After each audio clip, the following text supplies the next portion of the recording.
ഇന്നലെ രാത്രിയിലെ ഉറക്കമൊഴിയലിൻ്റെ ചടങ്ങുകളാണ് ഇന്നിപ്പം ഈ എപ്പിസോഡിൽ കാണിക്കണത്. ഇങ്ങനെ നടുമുറ്റത്ത് ഉറക്കമൊഴിഞ്ഞ് പാതിരാപ്പൂ ചൂടേണ്ട സംഭവങ്ങളൊക്കെ നേരെയൊക്കെ ഇങ്ങനെ വരുമ്പോഴേക്കും ചോഴിയുടെ ഒച്ച കേട്ടായിരുന്നു. കുറേ നേരമായിട്ടോ ചോഴിയുടെ അവർ കൂക്കി വിളിച്ച് നല്ല ലഹളയായിട്ടാണ് വരിക. അപ്പോൾ അതിൻ്റെ ഒച്ച ഇങ്ങനെ കേട്ട് തുടങ്ങിയായിരുന്നു. കുറച്ച് കഴിഞ്ഞപ്പോഴേക്കും ചോഴി എത്തി. കുട്ടികളും ആൾക്കാരും എല്ലാവരും കൂടി വാഴയുടെ ഇല കൊണ്ടൊക്കെ ആകെ മൂടി പുതച്ച് നല്ല മുഖം മൂടികളൊക്കെ വെച്ച് പല പല വേഷങ്ങളിലായിട്ട് ശിവൻ്റെ ഭൂതഗണങ്ങളാണെന്നാണ് സങ്കല്പത്രേ.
ചോഴി വന്നു പോയി.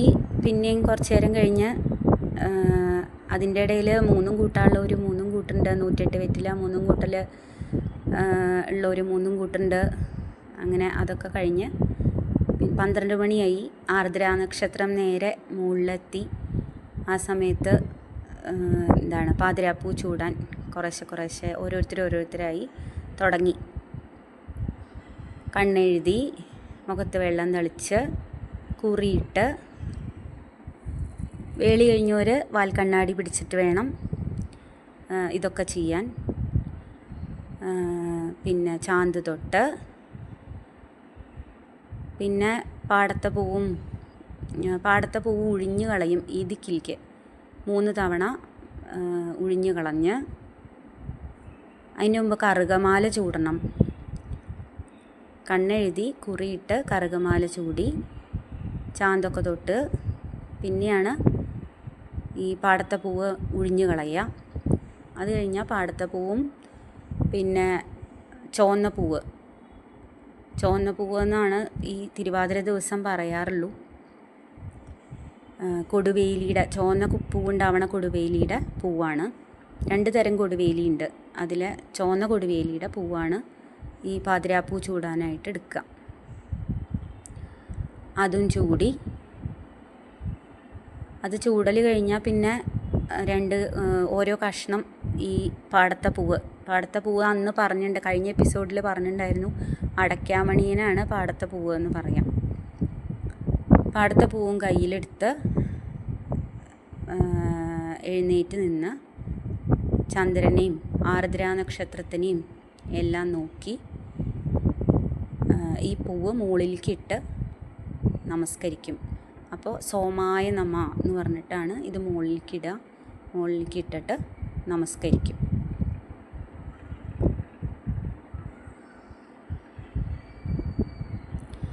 കുട്ടികളാവുമ്പോൾ എല്ലാവരും പറയും അത് മുകളിലേക്കിട്ടിട്ട് ഇങ്ങോട്ട് ചോട്ടിലേക്ക് വീഴണതിന് മുമ്പ് നമസ്കരിക്കൽ കഴിയണം എന്ന്. അപ്പോൾ ഓരോരുത്തരും തമ്മിൽ മത്സരമാണ്. അതങ്ങോട്ട് എത്രണ്ടും വീണു അല്ലെങ്കിൽ നമ്മളുടെ മേലെന്നെ വീഴ്ത്താൻ പറ്റുമോ, അങ്ങോട്ട് മുകളിലേക്കിട്ട് അവിടെ നേരെ മുകളിലേക്കിട്ട് അവിടെ തന്നെ അങ്ങോട്ട് നമസ്കരിച്ചാൽ നമ്മുടെ മേലേക്ക് തന്നെ അങ്ങോട്ട് വീഴും. അപ്പോൾ പിന്നെ ചോട്ടിലേക്ക് വീഴില്ലല്ലോ. അങ്ങനെയൊക്കെ കുട്ടികളാകുമ്പോൾ ഇപ്പോഴും അതെ കേട്ടോ, കുട്ടികളെല്ലാവരും അതൊക്കെ പറഞ്ഞ് അങ്ങനെയാണ് നമസ്കരിക്കുക.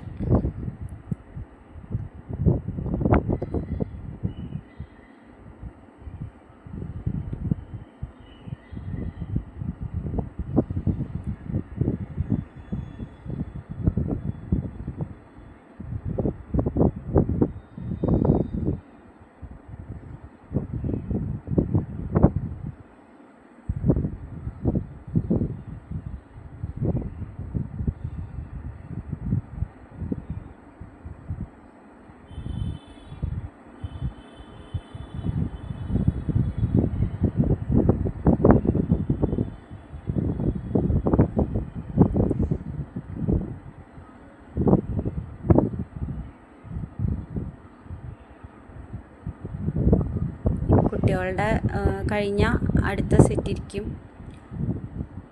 പുത്തൻ തിരുവാതിരയ്ക്ക് ആണെങ്കിൽ കുറേ ആൾക്കാരുണ്ടാവും. സാധാരണയാകുമ്പോൾ നമ്മുടെ തറവാട്ടിലിവിടെ നാട്ടിലുള്ളവർ തന്നെ ഉണ്ടാവുള്ളൂ. അവർ എല്ലാവരും അപ്പുറവും ഇരിക്കണവരും എല്ലാവരും ഒരുമിച്ച് കൂടും. അതിൽ തന്നെ ഇപ്പോൾ ചിലവർക്ക് അവരവരുടെ ഇല്ലത്ത് അല്ലെങ്കിൽ ചാർച്ചയിലോ ഒക്കെ പുത്തൻ തിരുവാതിര ഉണ്ട് വെച്ചാൽ അങ്ങോട്ട് പോയി ഉണ്ടാവും. ബാക്കിയുള്ളവരെല്ലാവരും കൂടി കൂടും. അവരും എല്ലാവരും കൂടി ഇങ്ങനെ വലിയവരും ഓരോന്നും ചെയ്യും.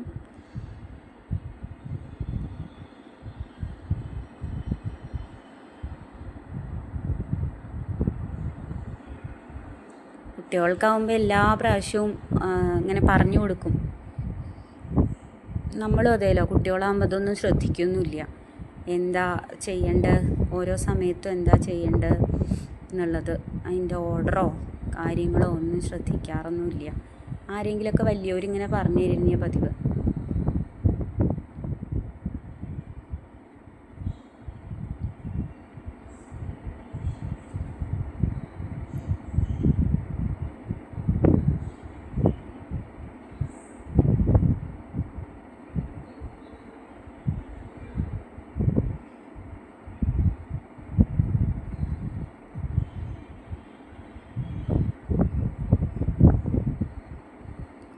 ഓരോ ദിക്കിലും ഇതിനൊക്കെ മാറ്റമുണ്ട് കേട്ടോ.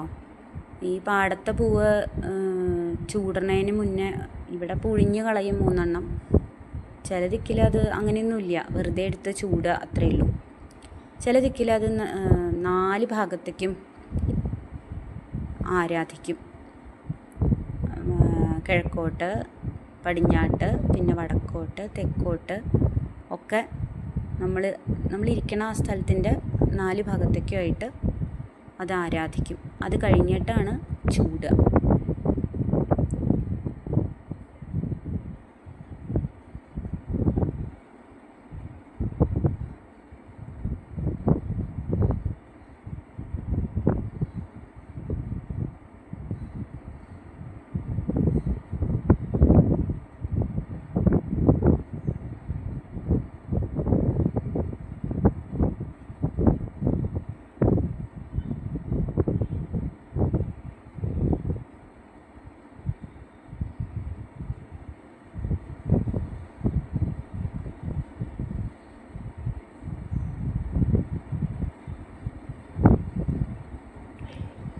ചുവന്ന പൂവ് പിന്നെ അങ്ങനെ ധാരാളം എടുക്കാനൊന്നും ഉണ്ടാവാറില്ല.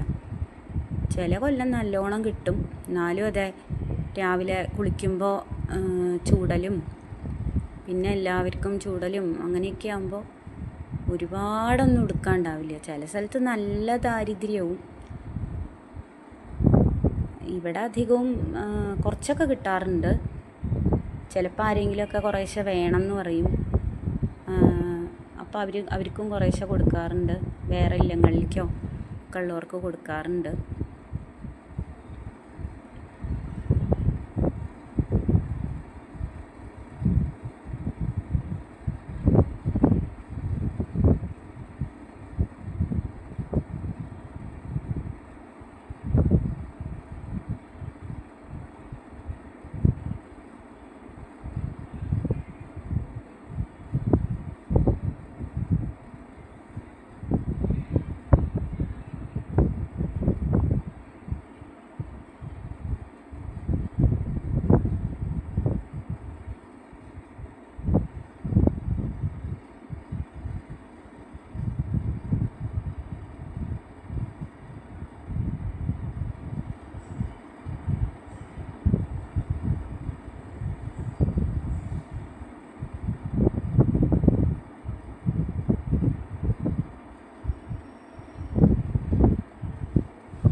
അടയ്ക്കാമണിയൻ നല്ല ഫ്രഷ് അടയ്ക്കാമണിയനാണ് ഇപ്രാവശ്യം.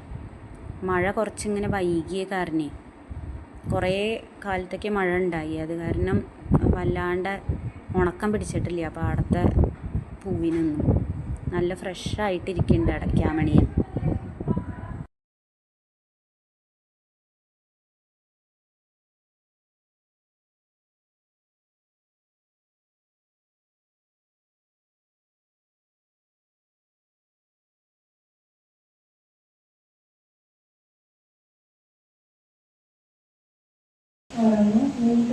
പൂജ കൂടിയിട്ട് ഒന്നും കൂട്ടിയിട്ട് വേണം പാട്ട് പാടി കളിക്കാൻ. അടുമുറ്റത്തുനിന്ന് കയറാൻ പൂജ കൂട്ടിയിട്ട് ഒന്നും കൂട്ടിയിട്ട് പാട്ട് പാടി കളിച്ചിട്ട് കയറാം. അങ്ങനെയാണ് പതിവ്. പിന്നെ കുളിക്കാൻ പോകുമ്പോഴും ഒന്നും കൂട്ടണം.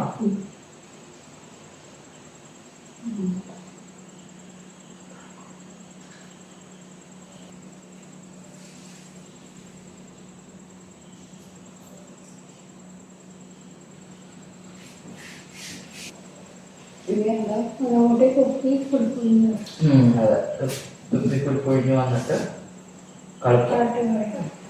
മംഗലാതിരയില്ല.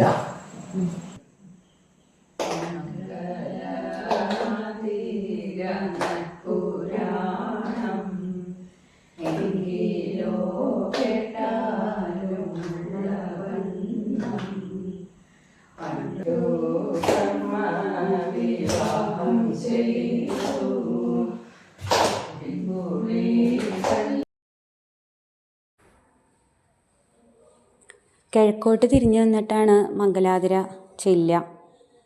ആദ്യം കുറേ നേരം കിഴക്കോട്ട് വെറുതെ തിരിഞ്ഞു നിന്ന് താളം പിടിച്ച് ചൊല്ലിക്കഴിഞ്ഞാൽ ചിലപ്പോൾ വിളക്കിൻ്റെ ചുറ്റും നടന്ന് താളത്തിൽ നടന്ന് അല്ലെങ്കിൽ ഓരോ സ്റ്റെപ്പ് വെച്ച് അങ്ങനെ മംഗലാതിര ചൊല്ലിക്കളിക്കും. അത് കഴിഞ്ഞാൽ ആൾക്കാർ കൂടുതലുണ്ടെങ്കിൽ ധാരാളം പാട്ടുകൾ പാടിക്കളിക്കും. അല്ലാച്ചാൽ കുറച്ച് എണ്ണത്തിന് ഗണപതി, സരസ്വതി, ഏതെങ്കിലുമൊക്കെ ചെറിയ പാട്ടുകൾ ഒക്കെ പാടി അങ്ങനെ നടുമുറ്റത്ത് നിന്ന് കയറി. ഇന്നിപ്പോൾ തിരുവാതിര പിറന്നാൾ ഇന്നായതുകൊണ്ട് വീണ്ടും രാവിലെ നേരത്തെ തിരുവാതിര കുളി, തുടിക്കൽ, അതിൻ്റെ ചടങ്ങുകൾ എല്ലാം വേണം. അതൊക്കെ കഴിഞ്ഞ് ഭഗവാന്റെ പിറന്നാളിൻ്റെ സദ്യയും എല്ലാം കഴിച്ച് എല്ലാവരും സന്തോഷമായിരിക്കുകയാണ്. എല്ലാവർക്കും നല്ല നല്ല കാലം വരട്ടെ, എല്ലാം നല്ലതായി ഭവിക്കട്ടെ എന്ന് ശ്രാവണി ടീമിൻ്റെ ആശംസകൾ അറിയിച്ചുകൊണ്ട് വീണ്ടും ഒരു നല്ലൊരു എപ്പിസോഡായിട്ട് വരാം. എല്ലാവർക്കും നന്ദി. ചൊല്ലുന്നോർക്കും ബുദ്ധി